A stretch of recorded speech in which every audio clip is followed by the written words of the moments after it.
This is an all hands on deck moment. Just last month, the GOP controlled Congress passed a budget resolution calling for $1.5 trillion in cuts. Yes, that is trillion with a T. They called for $1.5 trillion in cuts to the programs our families depend on, including Medicaid. Trump and the Republicans in Congress care more about tax breaks for their biggest donors than lowering costs for everyday families like yours and like mine.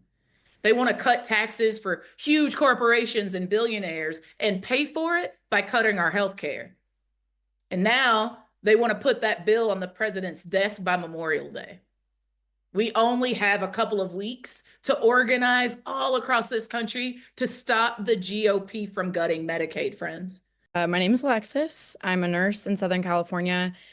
I'm not a politician. I'm not a CEO. I'm someone who wakes up every day and goes to work caring for the people in my community.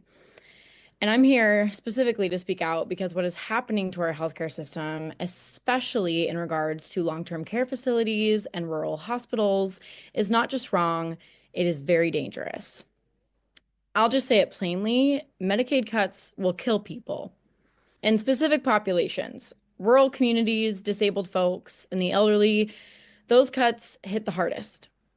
I work 3 jobs that could all be impacted by cuts to Medicaid, and I have 2 kids, both receive vital services through Medicaid. A confidentiality agreement limits what I can say about my first job. I caption phone calls for the deaf and the hard of hearing. It's a free service, which is covered by a small fee that we each pay on our phone bills, but I work for a private company that's overseen by the FCC. Medicaid, a cut to Medicaid would impact our clients' ability to have this service, which includes 911 call captioning. My second job is supporting families like mine in Wisconsin. My son is deaf. There are over 3,000 families like ours in the state, some of which have coexisting conditions.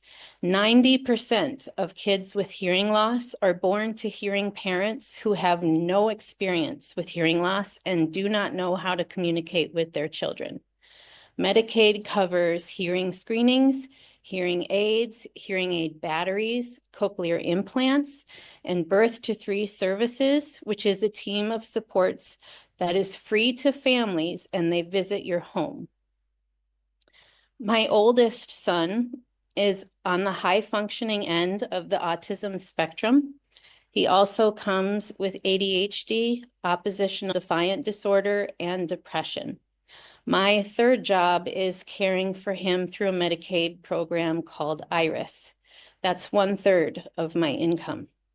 Some elected leaders want to do something so catastrophic, so deeply immoral, cut off healthcare for millions of families across our country, millions of our neighbors, some of us who are watching right now. Now, these aren't just budget lines on a spreadsheet. We're talking about real people who have families and friends and people who love them. And if we let these cuts go through, the damage will ripple throughout our entire communities. Whether or not we're on Medicaid or not, if we let these cuts go through, we will feel this in our families' lives, in our communities, because these services support all of us. Most of the federal spending is entitlements. So that's like the big one to eliminate, because that's the sort of $500 billion, maybe $600-700 billion a year.